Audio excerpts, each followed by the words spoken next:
bring the pressure in the hope that you will compromise. And that's what Jesus said to his disciples. You better be in prayer or you're going to be tempted. I'm modeling for you, disciples. I am modeling for you how to hold the line. If Jesus had to hold the line in prayer, how much more us? If Jesus had to hold the line in discipling others, how much more us?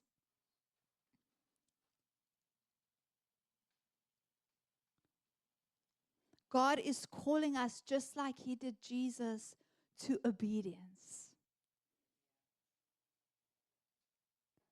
He has made a way, and yes, there are pressures. Yes, there are persecutions.